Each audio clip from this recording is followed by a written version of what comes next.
there's sort of two models I think people have in their mind when it comes to the state of polarization in the country. One is that sort of the vast majority of the country is just sort of tipped and they've picked a side. And we're just sort of locked in this competition that is like national, nationwide. This is what it is, and we have to somehow navigate that.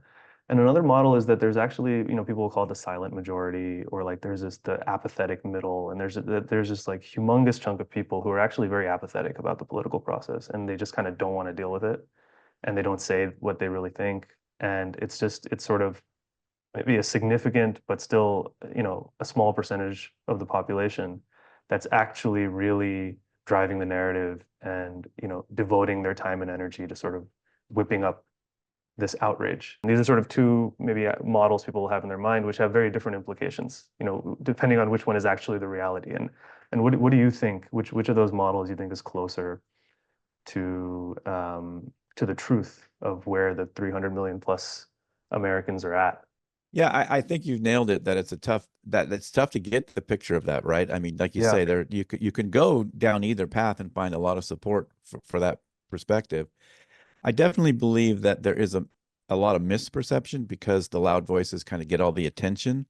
Yeah. So I think there is a misperception of how many people are more moderate, but those loud voices really dominate the landscape, both certainly in social media. I mean, they absolutely dominate the landscape. So you get a really bad misperception of how the world looks on social media. If you also look at another data point, there is sort of how many people are unwilling to take claim of either Republicans or Democrats, and they want to hold on to that word independent.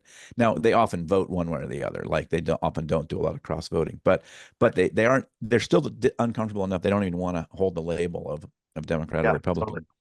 And so that's I think that's a good indicator too, that there is a lot of there's a lot more people that are more moderate in their views, or their views of the other side. Maybe it's kind of what I'm mostly talking about. And so that I think those are all data points that say that is a pretty big chunk. But you also do have, like I say, like I did a lot of research on, I did a lot, and it's anecdotal, it's not totally scientific, but I've done a lot of interviews with regular people on the street. And what you also kind of hear and I see this in a lot of other contexts as well, that you sort of get these people that sort of say, I'm really fed up with the vitriol and yada, yada, because the Republicans are terrible, or because they finish it with because the Democrats are awful and ruining the country. It's like, okay, you're doing the thing that you're talking about like right now. So I think that's a big piece of it too, is that we don't really realize how much we're in it, like we're caught in it, and how much we've already kind of, judged the other side and all that kind of stuff.